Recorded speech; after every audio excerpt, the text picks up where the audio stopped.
Bueno, pues yo voy a explicar las integrales en general, empezando pues primero, pues por el concepto, por el concepto, luego lo que es una integral indefinida, cómo calcularla, y la integral definida y cómo calcularla, más o menos.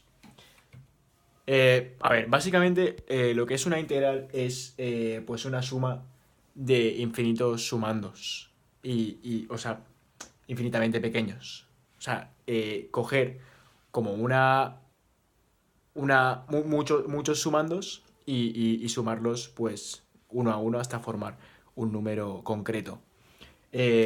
Mirándolo en una gráfica, tenemos pues aquí una curva que define pues distancias entre el eje de abscisas y cada punto de la curva. Entonces, si pensamos en cada distancia como un rectángulo, si queremos saber pues el área que comprende esta curva y el eje de abscisas, pues entonces tenemos lo que es la integral, pues la suma de todos estos infinitamente pequeños rectángulos que al final forman pues un número concreto. Esto era el concepto inicial cuando se creó el cálculo integral, porque lo primero que se buscaba con esto era encontrar áreas que no se encontrarían, pues, por ejemplo, porque no son tan simétricas como una esfera, por ejemplo, es una curva cualquiera, la integras, entonces sale el área. Eso es lo que sería una integral definida. Pero primeramente, aprendiendo integrales, pues lo que se empieza es aprendiendo lo que es una integral indefinida, ¿no? Una integral indefinida es básicamente coger una ecuación y sacar lo que se llama primitiva. ¿Qué es una primitiva? Pues es una ecuación que si la derivas, sale la ecuación que has integrado. Esa es la primitiva. En las integrales indefinidas, pues lo que pasa con la primitiva es que hay infinitas primitivas, porque si siempre puede haber una constante que es un número real, que al derivarlo pues es cero y entonces siempre sale, sea el número real que sea, siempre sale el mismo resultado, la misma derivada. Entonces esto es lo que es una integral indefinida, es coger una ecuación y sacar pues lo que sería la derivada, o sea, lo que sería derivado. Y a partir de esto, ¿qué podemos hacer?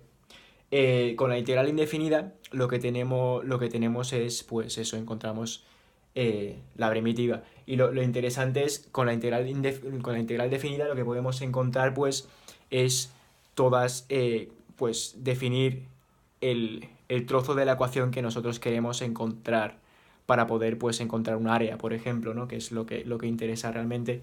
Entonces, si tenemos aquí en la integral, pues, como un intervalo, ¿no? Antes no teníamos nada porque era indefinida y no se definía ningún intervalo, pero ahora pues definimos un intervalo AB. Definimos un intervalo AB que lo que dice es que encontramos pues todos estos rectangulitos pequeños entre el punto A y el punto B del eje de abscisas. Y eso lo que encuentra es el área entre el arriba y abajo, ¿no? Entre la curva y el eje de abscisas. Y eso es lo interesante, básicamente. Y luego, pues, lo que es la integral, como se calcula es, pues haces la integral como una integral indefinida, pero lo haces de los dos en cada punto. En el punto A y en el punto B lo rellenas y luego restas las dos, haciendo por la regla que se llama la regla de Barrow.